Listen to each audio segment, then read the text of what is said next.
I don't think this is gonna make it. I think the cam's bad in it.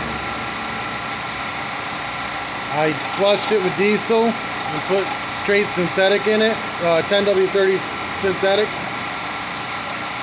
hoping that whatever damage you did to it would be alright. This is the oil after I put diesel fuel in it. It was much worse than that, much thicker. I put a quarter quart of diesel in on top. It was low and just black as coal. But I'm hearing noises. Change your oil in your stuff, guys. This thing's only 6 months old, but uses in a car wash and they ain't never changed oil.